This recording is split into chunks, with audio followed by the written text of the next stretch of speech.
মেহেরপুরের গাংনী উপজেলার চাঁদপুর গ্রামের চাঞ্চল্যকর শিশু ধর্ষণ মামলার ঐতিহাসিক রায় ঘোষণা করা হয়েছে। ধর্ষক শাকিল হোসেনের ফাঁসির আদেশ দেওয়া হয়েছে। একই সঙ্গে 3 লক্ষ টাকা জরিমানা, অনাদায়ী 1 বছরের সশ্রম কারাদণ্ড প্রদান করা হয়।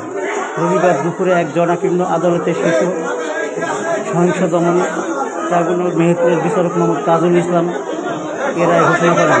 ফাঁসির সাজাপ্রাপ্ত শাকিল হোসেন মেহেরপুরের গাংনী উপজেলার চাঁদপুর গ্রামের আবদাল হকের ছেলে।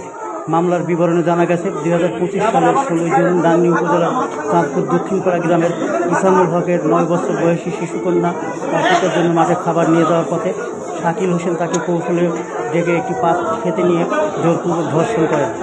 ওই সময় মাঠে কাজ করার লোকজন শিশুর কন্যার কান্নাকাটি শুনে এগিয়ে গেলে ধর্ষক শাকিল হোসেন শিশুকে ফেলে পালিয়ে যায়। পরে দুপুরের দিকে এলাকাবাসী শাকিলকে আটক করে গণপিটুনি দিয়ে পুলিশের হাতে তুলে দেয়।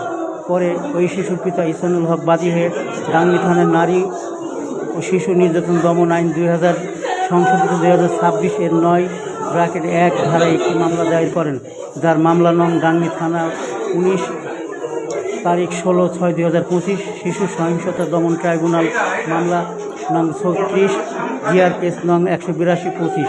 পরে মামলার তদন্তকারী কর্মকর্তা প্রাথমিক তদন্ত শেষে আদালতে চার্জশিট দাখিল করেন।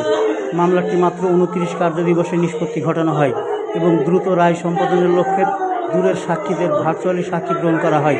মামলায় মোট 12 জন সাক্ষী তাদের সাক্ষ্য প্রদান করেন। সাক্ষীদের সাক্ষী আসামি শাকিল হোসেন দোষী প্রমাণিত হয় বিজ্ঞ আদালত নারী শিশু নির্যাতন দমন 2000 সংশোধিত 2026 এর 9(1) ধারায় অভিযোগ গঠন করা হয় এবং সেহেতু একই ধারায় অপরাধ সন্দেহাতীতভাবে প্রমাণিত হয়। ধর্ষণ করার অপরাধে শাকিল হোসেনকে মৃত্যুদণ্ডাদেশ প্রদান করা হয়। আসামি গলায় ফাঁসি দিয়ে মৃত্যু না হওয়া পর্যন্ত তাকে ঝুলে রাখার রায় ঘোষণা করা হয়। একই সাথে আসামিকে 3 লক্ষ টাকা জরিমানা, অনাদায়ী 1 বছর সশ্রম কারাদণ্ড দেওয়া হয়। আসামি শাকিল হোসেনের প্রতি আরোপিত অর্থদণ্ড ক্ষতিপূরণ হিসাবে গণ্য করা হবে। উক্ত ক্ষতিপূরণের টাকা আসামি শাকিল হোসেনের বর্তমান সম্পদ হতে আদায় করা সম্ভব না হলে তিনি ভবিষ্যৎ সম্পদের মালিক বা অধিকারী হবেন, সেই সম্পদ থেকে আদায়যোগ্য হবে এবং এক্ষেত্রে উক্ত সম্পদের উপর অন্যান্য দাবি উপেক্ষা ক্ষতিপূরণের দাবি প্রাধান্য পাবে। মামলায় রাষ্ট্রপক্ষে মুস্তাফিজুর রহমান তুহিন এবং আসামি পক্ষে অ্যাডভোকেট মারুফ আহমেদ বিজন কৌশলী ছিলেন। এদিকে রায় ঘোষণার পরপরই আসামি শাকিল হোসেনকে কড়া নিরাপত্তামূলক ব্যবস্থার মধ্য দিয়ে আদালত থেকে কারাগারে নেওয়া হয়। এদিকে রায় ঘোষণার আগে আদালত চত্বরে কড়া নিরাপত্তামূলক ব্যবস্থা গ্রহণ করা হয়। রায় ঘোষণার সঙ্গে সঙ্গেই আসামির নিকটাত্মীয়রা সেখানে কান্নায় ভেঙে পড়েন এবং রাষ্ট্রপক্ষের প্রসিকিউটর রায় সন্তোষ প্রকাশ করে কথা বলেন। রায় ঘোষণার সময় আসামি শাকিল হোসেনকে খুবই বিমর্ষ দেখাচ্ছিল।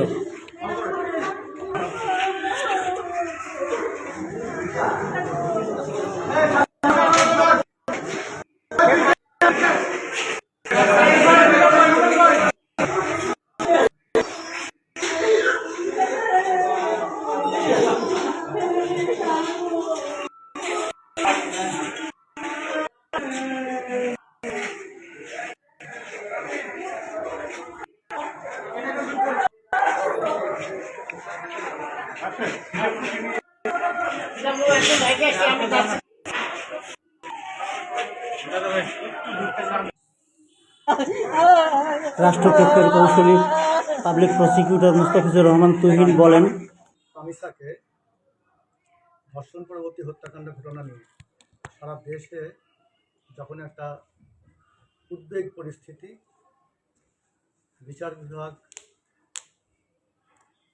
সরকার যেখানে একটা বিব্রতকর অবস্থার মধ্যে, ঠিক তখনই মেহেরপুরের শিশু সহিংসতা দমন ট্রাইব্যুনাল মেহেরপুর একটি শিশুকে ধর্ষণের অপরাধের মামলায় আসামি শাকিল হোসেনকে বিজ্ঞ আদালত মৃত্যুদণ্ড রায় ঘোষণা দিয়েছে।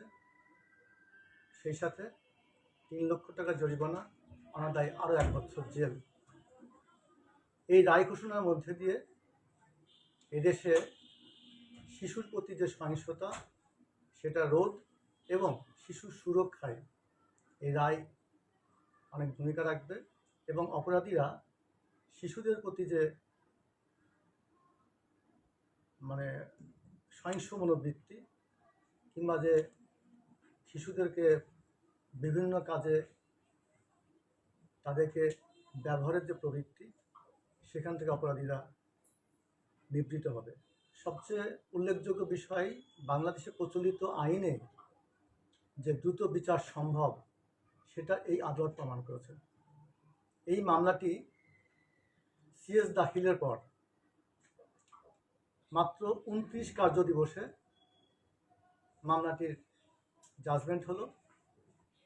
3 কার্যদিবসের মধ্যে 13 সাক্ষীর মধ্যে 12 জন সাক্ষীর জবানবন্দি জেরা গ্রহণ করা হয়েছে।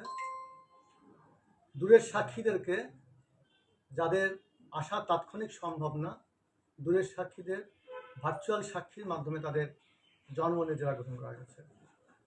রাষ্ট্রপক্ষ এই মামলায় আসামির বিরুদ্ধে আনীত অভিযোগ সাংঘাতিকভাবে প্রমাণ করতে সক্ষম হয়েছে এবং আদালতে সাক্ষীদেরকে দ্রুত প্রডিউস করে বিচার ব্যবস্থাকে কত দ্রুত নিষ্পত্তি করে বিচার প্রার্থীদের কাছে স্বস্তি দেওয়া যায় সে চেষ্টা করেছে। আজকের এই আদেশ আমার মনে হয় রামিসা এবং তার পরিবারের আত্মার শান্তি পাবে। পাশাপাশি এদেশে ধর্ষকদের বিরুদ্ধে আইনের যে কঠোর প্রয়োগ, সেই মেসেজটাও এই রায়ের মাধ্যমে প্রতিষ্ঠিত হবে। রাষ্ট্রপক্ষ এই মামলার আদালতের যে রায়, আপনারা জানেন যে এই আদালতের যিনি বিচারক তাজুল ইসলাম, তিনি এ পর্যন্ত 36টি মৃত্যুদণ্ডের রায় দিয়েছেন, যে রায়ে 75 জন আসামির মৃত্যুদণ্ড আদেশ হয়েছে। অত্যন্ত বিজ্ঞ একজন বিচারক, যিনি মামলার পুঙ্খানুপুঙ্খ সমস্ত দিক বিবেচনা করে শিশুর বাড়ি ধরার জবানবন্দি, মেডিকেল রিপোর্টে ধর্ষণের আলামত প্রমাণ এবং সমস্ত সাক্ষীদের জবানবন্দি জেরাতে অভিযোগ প্রতিষ্ঠিত হয়েছে, প্রমাণিত হয়েছে।